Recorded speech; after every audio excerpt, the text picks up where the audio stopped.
LeBron wins the Finals MVP yet again, his fourth. He won by a unanimous vote.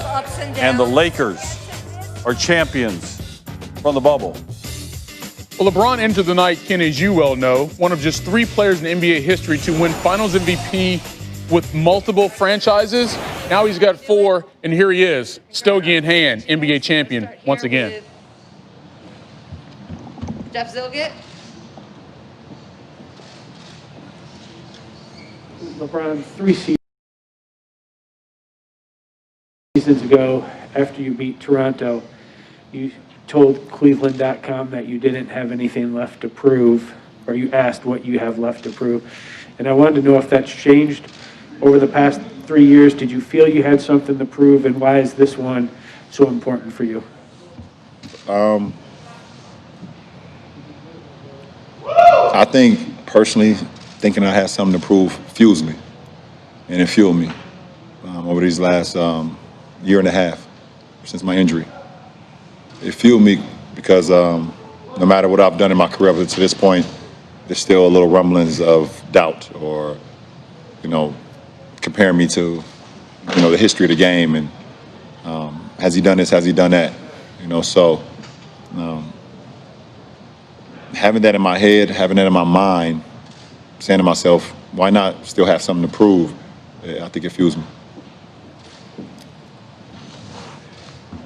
All right, Dave McMenamin.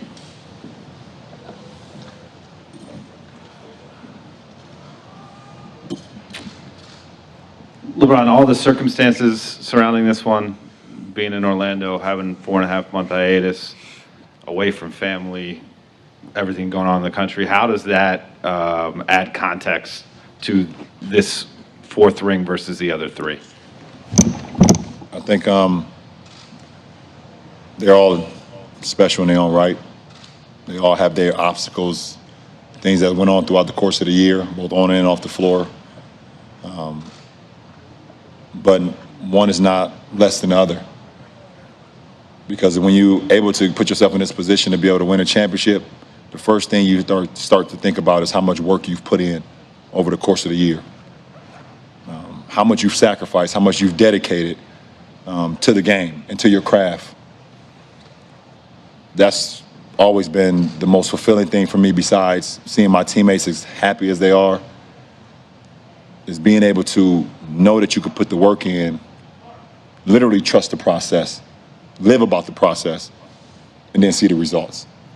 And I think not only from a basketball player, but from everybody, whatever craft, whatever work space you're in, to be able to put the work in and live along the process and build along the process and then be able to see results, I think we all live for that moment. Okay, we're gonna go Michael. Again. You're going to be everybody tonight. LeBron, could you sense that with the mental wear of the bubble that it was getting to other teams? And in the last few days, was there kind of a weird feeling of we're reaching, not just possibly winning a championship, but reaching the end of this journey? Like, did that feel different even than the other title runs? To answer your first question, with so much going on inside the bubble and everything, and us, going into the unknown, it's kind of hard for me personally. Once I got inside here, saying, okay, this is my mission. I want to win a championship since I'm here. It was hard for me to kind of focus on other teams and what other players were feeling. I didn't engage in that. I didn't look for it. I wanted to keep my energy in the right space. And over the last couple of days, you definitely thought about it. You thought about just being here, how successful it is. And I commend Adam Silver in the NBA, and Michelle Roberts, Chris Paul over at the NBPA, and so many people that had it to make this happen, to make this work. And I think we all can say, from the social injustice conversations, the voter suppression, police brutality, to have this platform and have our players be able to unite like that, it's something that you will miss. You will think back on it. And I think one of the biggest things, not only besides the social injustice and all the things I mentioned, we had 0 positive tests. We had 0 positive tests for as long as we were here. 90-some days, 95 days maybe for myself. had a little calendar. I was checking it off. Like, no, but on a serious note, no positive tests. That's a success for everybody that was involved. Okay, Kyle Boone. LeBron, what about this partnership that you have with Anthony makes it particularly special to you? I can't really explain it. There's just certain things you just know.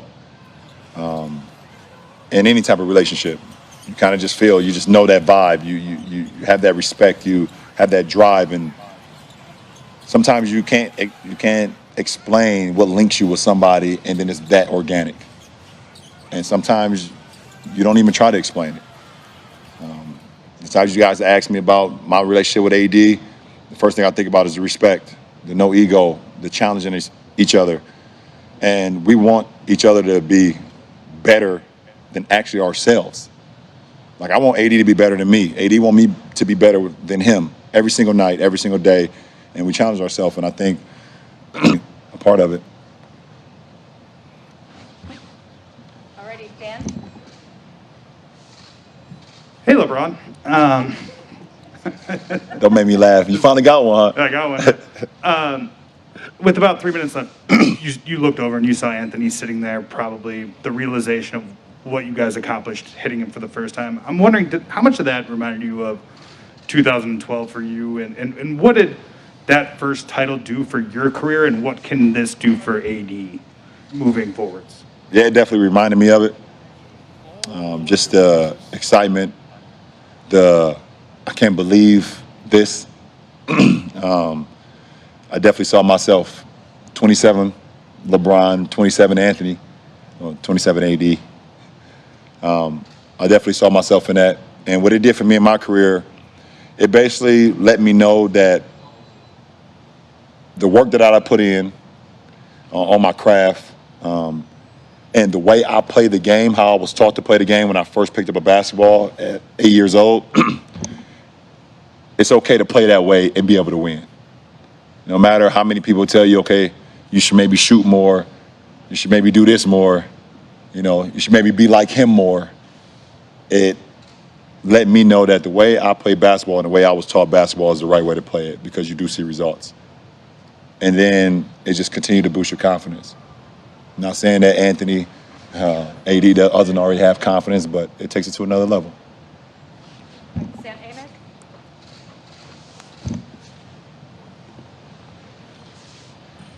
Brian, you talk about how you can't focus on other teams and their bubble experience, but for you, outside looking in, it seemed like you were locked in from the beginning of the entire journey to now. But I mean, I got to imagine you had your days off the court when it comes to the personal sacrifice, when it comes to keeping this group together. Is that the case? Were there ups and downs? And as far as this celebration, I know it's different, but y'all are having fun. How different is just the championship feeling? To answer your first question, absolutely. I think you wouldn't be human if you didn't have ups and downs in the bubble. Times I was questioning myself, should I be here? Is this worth sacrificing my family? So many things. I've never been without my family this long. And missing the days of my daughter being in kindergarten, even though it's through Zoom. It's their first year of kindergarten. Missing my son's 16th birthday, which we all know is a big birthday if you have kids. And seeing my middle child continue to grow and be who he is. And first of all, big time shout out to the late, great Steve Jobs. Because without him, throughout this journey and without his vision, those FaceTime calls wouldn't be possible. So absolutely, I've had ups and downs throughout this whole journey. But for some odd reason, I was able to keep the main thing. And all the stuff that I talked about that I missed, they understood that too. So it made it a lot easier for me. To answer your second question, it don't matter where it is. If you win a championship, bubble, Miami, Golden State, it doesn't matter. When you get to this point, it's one of the greatest feelings in the world for a basketball player, to be able to win at the highest level. Chris, and then we'll just do a couple more on Zoom. Still. LeBron, three. LeBron seems to be getting a handle on this game. He won his first title in 2012, second season with the Heat. After losing in 6 to the Mavs in 2011, he averaged 29, 10, and 7 en route to taking the MVP 4-1 series win over the Zombie Sonics. 1 year later, the Heat and Spurs met in the finals, but this one took 7 games. LeBron led Miami in points, rebounds, assists, and steals, becoming just the 4th player to win back-to-back finals MVP awards. Then in the second season of his second stint with Cleveland, James led an epic 3-1 comeback over the 73-9 Warriors. James led both teams in points, rebounds, assists, steals, and blocks. His 3rd Finals MVP award, tying the 2nd most all-time. And you know what happened tonight. James led the Lakers, their first title since 2010. First player in NBA history to win Finals MVP with 3 different franchises. He now stands alone in second place with 4 MVP finals. Great job, love you.